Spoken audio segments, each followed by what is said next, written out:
A Bíblia Nossa de Cada Dia está começando agora. Seja muito bem-vindo. Hoje nós vamos meditar no Salmo de número 33.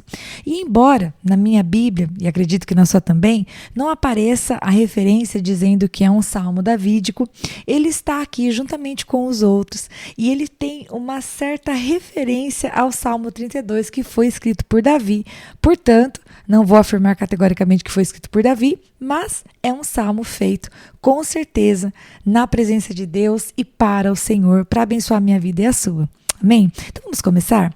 O versículo de número 1 diz assim: cantem de alegria ao Senhor, vocês que são justos, aos que são retos, fica bem louvá-lo. Essa expressão cantem de alegria, que é o início do versículo 1, ela vem da mesma raiz do versículo 11 do Salmo 32, que fala cantem de alegria, e o versículo 7 do Salmo 32 que nós meditamos ontem, canções de livramento. Então, essas três expressões estão falando de cantar e cantar diante do Senhor com alegria, né, exultando o Senhor, porque Ele é aquele que nos traz a bênção, o livramento, né, que nos tira do perigo. E esse versículo vai dizer para nós que fica bem louvá-lo, né? Cai bem a nós que amamos o Senhor, temos nos nossos lábios um louvor para adorá-lo em todo o tempo. Seja um louvor em forma de canção, sejam palavras que louvem o Deus Todo-Poderoso que nós servimos. E isso me lembra, eu não sei se lembra você, mas se não lembra, vou fazer você lembrar agora, me lembra Filipenses 4:4. Filipenses 4:4, Paulo fala: alegrem-se sempre no Senhor, digo novamente, alegrai-vos, né? Alegrai-vos no Senhor, digo novamente, alegrai-vos. E esse versículo, todo esse texto, né, do livro de Filipenses, ele foi escrito a partir da prisão. O apóstolo Paulo estava incentivando os seus leitores a se alegrarem no Senhor, mas ele não estava escrevendo de dentro de um resort, de um quarto muito confortável, de uma cama gostosa ou de uma escrivaninha preparada, com uma iluminação adequada. Paulo não estava escrevendo de um lugar de conforto. Paulo estava preso, mas ao escrever para os irmãos, ele falava: alegrem-se no Senhor, outra vez digo alegrai-vos. Sabe por quê? Porque a alegria de Paulo não estava baseada nas circunstâncias que estavam em volta dele, mas na sua fé em Deus, na sua esperança do reencontro com Jesus, de ver Jesus Cristo face a face, de estar diante do Senhor. Eu acho que eu posso dizer reencontro porque Paulo se encontrou com Jesus, né? Eu quis corrigir a minha fala, porque ele não fez parte de um dos 12 que caminharam durante o ministério de Jesus Cristo, mas nós entendemos pela palavra que o Senhor Jesus realmente apareceu a Paulo. Então, esse primeiro versículo diz que aos retos, né, aqueles que amam o Senhor, fica bem louvá-lo, fica bem a mim e a você. Temos palavras de louvor ao Senhor, ainda que as circunstâncias ao nosso redor estejam difíceis. Lembre-se sempre de Filipenses, ok? Verso 2 do Salmo 33. Louvem o Senhor com harpa, ofereçam-lhe música com lira de 10 cordas. Então aqui, né, o salmista está realmente incentivando que seja feito um louvor com instrumentos. Verso 3. Cantem-lhe uma nova canção, toquem com habilidade ao aclamá-lo. Gente, eu não sei se você entende assim como eu entendo, mas essa coisa de cantar uma nova canção, ou de aclamá-lo, ou de fazer isso com alegria, né? Não que não haja momentos em que o louvor dos nossos lábios seja um louvor mais calmo, um louvor mais triste, ou um louvor mais compenetrado, mas essa coisa de apresentar ao Senhor a nossa adoração com cânticos, com o júbilo, ou até mesmo, né, como está dizendo aqui, com uma canção nova. Eu penso que isso deve realmente agradar o coração de Deus, né? O que Ele deseja é um coração contrito, alguém que se achegue diante dele em louvor e adoração sinceros. Mas cantar aqui uma nova canção, cantar com instrumentos, cantar com habilidade, isso tudo é o que Deus é digno de receber da nossa parte. E falando num cântico novo, ou numa nova canção, Isaías 42:10 fala sobre isso, né? Isaías fala assim: cantem ao Senhor um cântico novo, o seu louvor desde os confins da terra, vocês que navegam no mar e tudo que nele existe, vocês ilhas e todos os seus habitantes. Isaías convida, assim como o salmista nos convida, a cantar uma canção nova. Então, cantar uma canção nova, eu acredito honestamente, eu já tive essa experiência com o Senhor várias vezes, de começar a criar uma canção enquanto eu estou adorando ao Senhor, né? Eu estou lá adorando o Senhor e de repente, apesar da minha voz, eu canto para o Senhor um cântico que eu criei, baseado naquilo que Ele fez na minha vida naquele momento ou no que eu estou sentindo. Se você nunca teve essa experiência com Deus, eu te convido a passar mais tempo na presença do Senhor e cantar os teus cânticos novos ao Senhor. Versículo 4, vamos lá? Pois a palavra do Senhor é verdadeira, Ele é fiel em tudo o que faz. Ele ama a justiça e a retidão. A terra está cheia da bondade de Deus. Olha, se eu fosse falar para você quais são os versículos centrais deste salmo, eu diria que são esses dois. Porque eles apresentam as 4 razões pelas quais nós devemos adorar o Senhor, né? Nós temos motivo para adorá-lo. Primeiro, Ele ama, aliás, vamos começar do 4, pois a palavra do Senhor é verdadeira. Tudo que você ler a respeito da palavra do Senhor, do seu amor, das suas obras, do futuro, tudo, do presente, do porvir, tudo isso é verdade. Existe um tempo de Deus para cada coisa e cada uma das suas promessas vai se cumprir. Ele é fiel em tudo que faz, ou seja, do Senhor você não espere traição. Né? Ainda que você passe por situações difíceis, que muitas vezes você possa pensar que Deus está fazendo com você uma maldade, né? Que Deus voltou as costas para você, eu te convido a se aproximar diante do Senhor, como a própria Bíblia diz, traga as tuas razões diante de Deus, fale com o Senhor e Ele vai se revelar para você, e Ele vai te dar um entendimento de coisas que você não tem entendido até aqui. A terceira coisa é Ele ama a justiça e a retidão. Nosso Deus é justo e reto. E a quarta coisa é uma coisa que muitas vezes as pessoas duvidam, né? Aqui diz assim, a terra está cheia da bondade do Senhor. E talvez uma pessoa um pouco com a sua visão desfocada poderia pensar, Rita, a terra não está cheia da bondade do Senhor. O que nós temos aqui é a maldade dos homens. Verdade. Se nós olharmos por esta ótica, nós vemos a maldade dos homens, parece que muitas vezes triunfando. Mas quando a Bíblia fala que a terra está cheia da bondade de Deus, é porque é inegável o reflexo de um Deus bondoso que emana de cada parte da criação dele. Né? Não somente daquilo que ele criou, e esse salmo vai falar do nosso Deus como criador, mas a respeito de todos os livramentos que Deus nos dá, né? Dos cânticos de livramento, como a gente viu lá no Salmo 32, que se não fosse o Senhor para nos proteger da maldade que o inimigo planeja contra nós estaríamos perdidos. Verso 6, mediante a palavra do Senhor foram feitos os céus e os corpos celestes, pelo sopro da sua boca. Ele ajunta as águas do mar num só lugar, das profundezas faz reservatórios.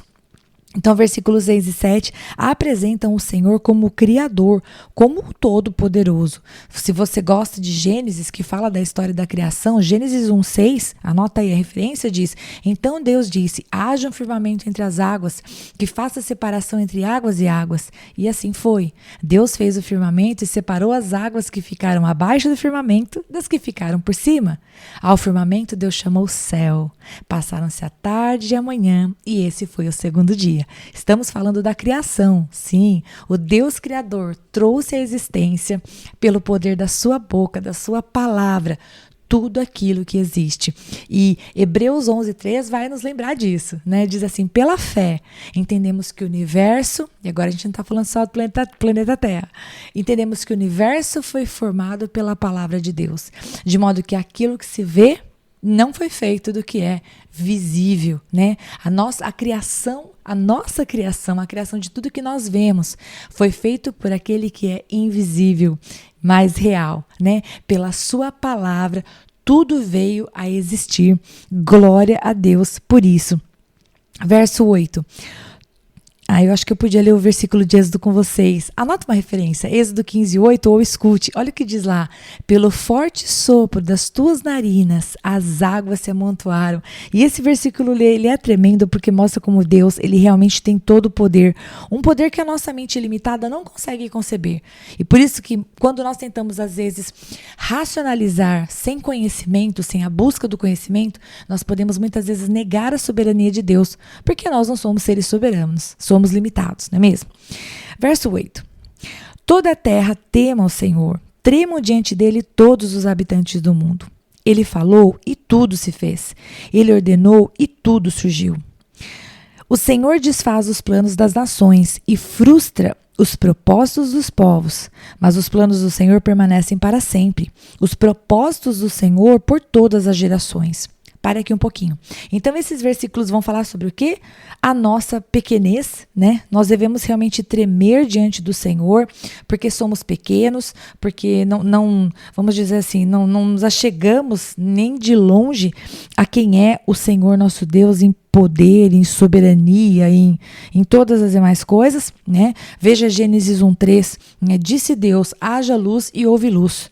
E se nós fôssemos estudar a respeito da luz, nós teremos que estudar muito, porque muitas coisas que lemos, verdadeiramente não conseguimos compreender. Mas o Senhor, Ele foi aquele que Ele criou do nada todas as coisas pelo poder da sua voz, né? Da sua palavra, do verbo que saiu da sua boca.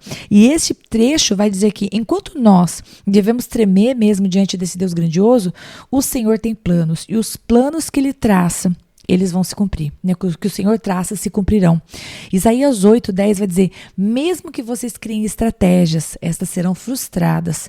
Mesmo que façam planos, não terão sucesso, pois Deus está conosco. E aqui Isaías está mostrando a diferença entre ter um bom plano e ter Deus.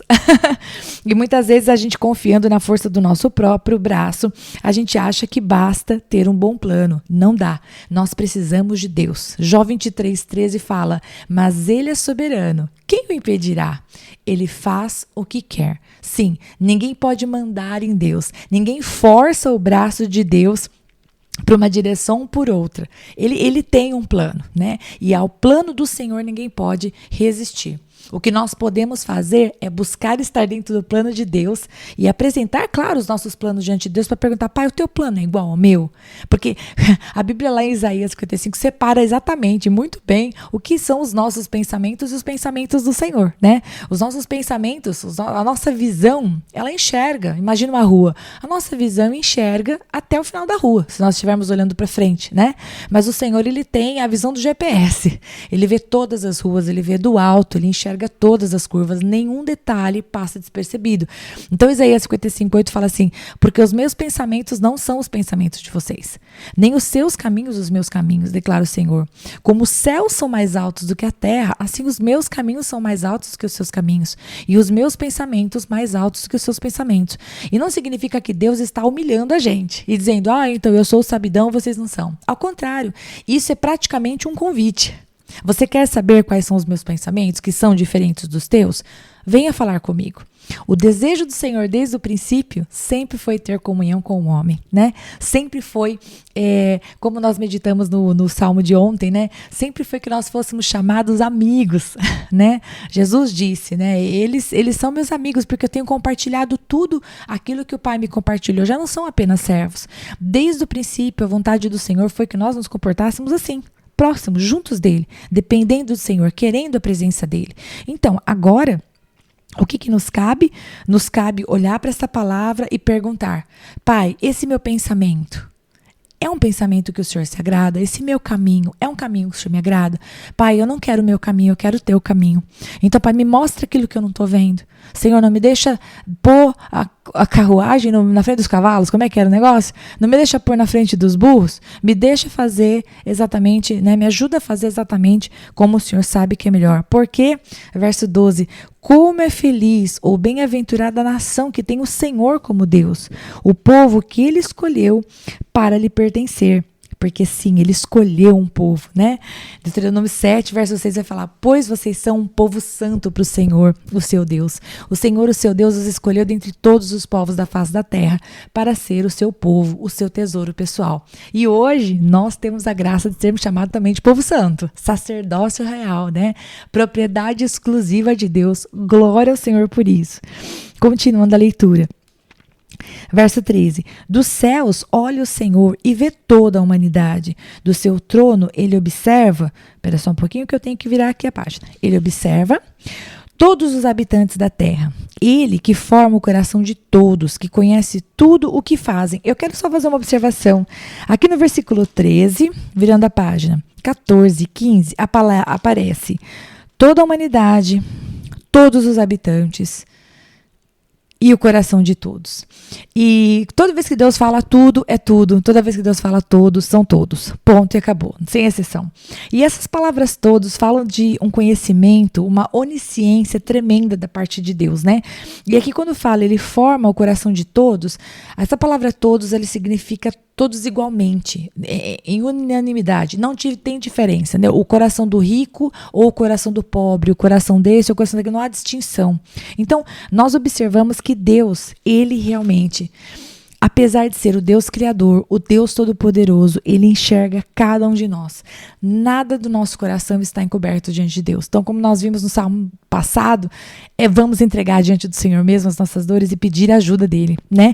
Jó, capítulo 28, verso 24, vai dizer: pois enxerga os confins da terra e vê tudo o que há debaixo dos céus. Você entende como a grandiosidade de Deus, ela meio que não pode ser entendida pela razão humana mesmo? Nós estudamos, nós aprendemos, nós queremos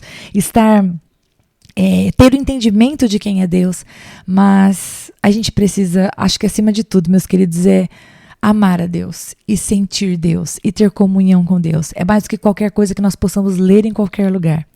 Continuando, bora lá. Versículo 16. Nenhum rei se salva pelo tamanho do seu exército, nenhum guerreiro escapa por sua grande força. O cavalo é vã esperança de vitória, apesar da sua grande força é incapaz de salvar. Mas o Senhor protege aqueles que o temem, aqueles que firmam a esperança no seu amor, para livrá-los da morte e garantir-lhes vida, mesmo em tempos de fome. Nossa esperança está no Senhor, Ele é o nosso auxílio e a nossa proteção.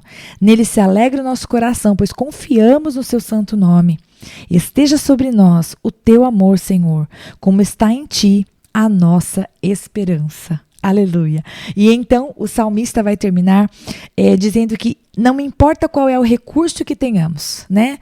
Um exército, cavalos, ou qualquer recurso que pudessem ter na época, ou nós, dinheiro, ou uma reputação, um bom cargo, qualquer coisa que nós tenhamos que pode fazer com que a gente se sinta muito seguro, muito forte, independente de Deus, tudo isso pode ser reduzido a nada, né? Porque Deus, ele verdadeiramente tem o domínio, tem o poder e detém todas as coisas, né? Se recorremos ao Senhor, podemos alcançar dele essa misericórdia maravilhosa. Se não recorremos ao Senhor, vamos com certeza, como os ímpios, amargar nas más decisões e viver coisas que Deus não planejou para nós, né? Definitivamente Deus não planejou para nós. E para finalizar, eu acho que eu quero ler esse texto aqui de 1 Pedro, capítulo 3, 12, que fala: porque os olhos do Senhor estão sobre os justos, e os seus ouvidos estão atentos à sua oração. Mas o rosto do Senhor volta-se contra os que praticam o mal. Então, que em nome de Jesus, eu e você possamos confiar, como diz o versículo 21, no santo nome, né, no nome do Senhor. E a gente pode falar que a gente confia no santo nome, porque o seu caráter é revelado para nós na palavra, né? Quando nós falamos que o nome do Senhor é santo, é porque ele é poderoso, ele é puro, ele é verdadeiro, ele é imutável. Nós podemos nos apoiar no Deus que nós conhecemos através das Escrituras. E eu espero que você saia da meditação de hoje com vontade de cantar louvores ao Senhor, porque Ele é o Criador, porque Ele conhece o seu coração, porque Ele pode te livrar e porque a tua confiança nele não é em vão. Deus abençoe muito o seu dia e eu te espero no Salmo de número 34, se Deus quiser.